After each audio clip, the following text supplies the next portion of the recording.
जय माँ भवानी। आप सुन रहे रेडियो हिंदुस्तान और मैं हूँ आपके साथ पारिजात।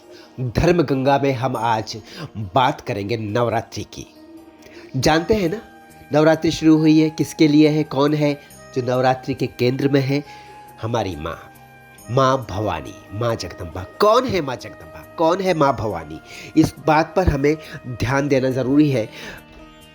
जानते हैं सभी, लेकिन फिर भी बहुत सारी बातें शायद सब नहीं जानते। उन लोगों के लिए है जो इस बात के गहन तत्व को नहीं जानते। हिंदू अध्यात्म के गहन तत्व को जानना आवश्यक है, और वो तब तक नहीं जान सकेंगे आप जब तक आपको कोई बताएगा नहीं। अब गुरुकुल परंपरा रही नहीं, गुरु परंपरा भी कम होती जा रही है, समापन की ओर है, जिसे हम चाहेंगे, आपसे हम रिक्वेस्ट करेंगे, अनुरोध करेंगे कि गुरु परंपरा को बढ़ाएं।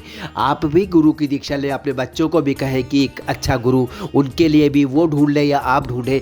जीवन में गुरु चाहिए ताकि वो आपका सही मार्गदर्शन कर सके। देखिए, मैं आपका मित्र हूँ रेडियो जॉकी पारिजात, लेकिन मैं भी आपका मार्गदर्शन एक मित्र की भांति अपने जीवन के तमाम अनुभवों के आधार पर, जो ज्ञान एकत्र किया उसके आधार पर करना चाहूँगा। माँ जगदम्बा कौन है? माँ जगदम्बा है शिव शक्ति। विश्व जो है प्रभु अर्धनारीश्वर महादेव चला रहे हैं। अर्धनारीश्वर महादेव शिव है, और उनका जो आधा शरीर है, आधा जो उनका रूप है, वो है शक्ति, शिव शक्ति। और अब मैं बताऊं शिव कौन है, महादेव कौन है, शक्ति कौन है। शक्ति है महादेव का ही दूसरा रूप, जो उनकी अर्धांगिनी है माँ पार्वती। और शिव है जो परम ब्रह्म है, वही ब्रह्मा है, वही विष्णु है, वही राम है, वही कृष्ण है, वही गणेश है, वही सभी देवताओं के रूप में भी प्रतिष्ठित है। सर्वोच्च अनादिकाल से महादेव है जो परम पिता है, और परम माता है उनका आधा रूप जो माँ के रूप में है। हमारे लालन पालन के लिए जिसकी जिम्मेदारी माँ ने ली है, शिव जी का जो अर्धनारीश्वर रूप है माँ का, माँ जगदम्बा का, वही अन्नपूर्णा है, वही माँ पार्वती है, वही माँ चामुंडा है, वही जगदम्बा है, वही भगवती है, वही भवानी है, वही काली माँ है, माँ कालका है। सारे रूप हैं उनके अलग अलग। वही सीता है, वही राधा है, वही रुक्मणी है, वही सुभद्रा है। सारे रूप उन्हीं के हैं। ये लीला है उनकी। समझ जाइए, 9 रूपों में आई है। आज माँ शैलपुत्री बनकर आई है, आगे हर दिन अलग 9 रूपों में आएगी।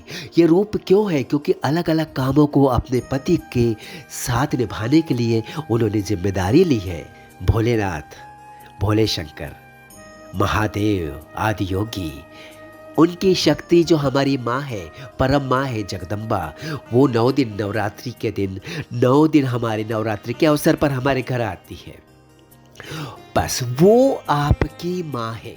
आपकी जो असली माँ है वो उन्हीं का रूप है, वो परम माँ है। जैसे परम पिता भोलेनाथ आपके पिता है, उसमें भी उनका रूप है भोलेनाथ का, और आपकी माँ जो है उसमें भी उस परम माता का, जगदम्बा का, विश्व की माता का, परम भवानी का उनका रूप है।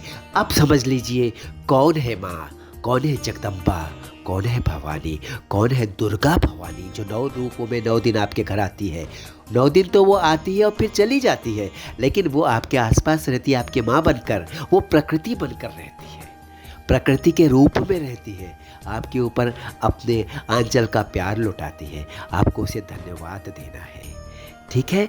इसलिए माँ को माँ की तरह प्रेम के साथ में आपको उनकी आराधना करनी है 9 दिन तक, उनके अलग अलग 9 रूपों की। कल मैं आपको बताऊंगा कि अगर आपके पास समय नहीं है, अगर आप बैठ करके उनके अलग अलग रूपों का पूरी तरह से विधि विधान से पूजन ना कर सके, कोई समस्या नहीं। बहुत आसान एक तरीका बताऊंगा मैं आपको, जिससे कि आपको उनकी कृपा प्राप्त होगी। माँ की सिर्फ कृपा प्राप्त होनी चाहिए, फिर सब मिल जाएगा। माँ से आप कुछ मांगते हैं क्या? माँ खुद देती है, क्योंकि उसको पता है कि बेटे को क्या चाहिए। आज आपको फिर से नवरात्रि की शुभकामनाएं देते हुए आपसे लेता हूं अनुमति, ताकि कल फिर मिल सकूं धर्म गंगा में माँ के ऊपर दूसरा विषय लेकर, कैसे करें प्यार के साथ माँ की आराधना। अभी दीजिए अनुमति। जय माँ भवानी।